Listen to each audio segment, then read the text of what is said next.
In the last 24 hours, Iran has attacked two different countries, not one, two. And it happened less than a day after the US launched its own major strike on Iran. So the question everyone is asking right now is simple. Is this actually spiraling out of control? Let's break down exactly how we got here. Okay, so let's lay out the sequence because the order here matters more than people realize. Step 1. The US carried out a 2-hour military assault on Iran, not a single strike. It was a sustained 2-hour operation. That's a big escalation on its own. Step 2. Less than a day later, Iran hit back, but not the US directly. Instead, Iran struck two US allies in Kuwait. An airstrike hit a building and killed a worker. In Jordan, air defenses shot down 5 incoming missiles before they could land.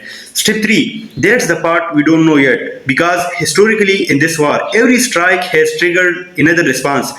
So the real question hanging over all of this is, what does step 3 look like? Here's why this specific detail. Two countries, one day, is what should actually worry you more than a single strike would. When a conflict stays contained to two countries going back and forth, it's ugly, but it's contained. The moment a third and fourth country get pulled in, even as targets, not attackers, that's when a regional war stops being theoretical and starts being the actual shape of the conflict.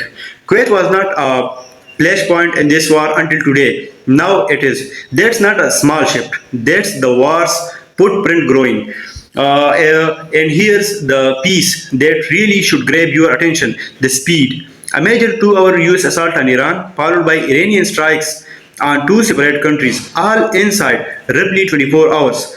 Compare that to the earlier phases of this conflict, where there would sometimes be days, even a week, between major escalations. When the gap between strike and counter-strike shrinks from days to hours, that's usually a sign a conflict is accelerating, not stabilizing. That's the actual definition of spiraling.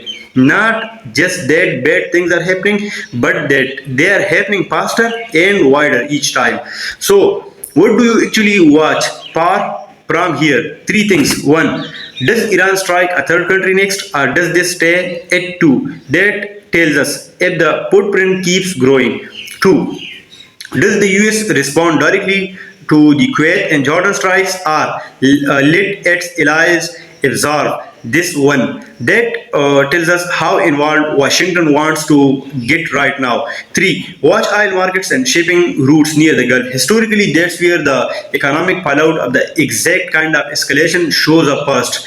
Any one of those three could be the next big turn in the story, and I will be tracking all of them. So, is this the spiraling out of control based on the speed and spread we just walked through? It's getting harder to argue it isn't. I'll be covering whatever happens next the moment it breaks. If you think this is heading toward something bigger, or if you think it cools down from here, tell me in the comments. I read everyone. Subscribe and turn on the notifications so you don't miss the next update. Because with this story, next update could be later today. See you in the next one.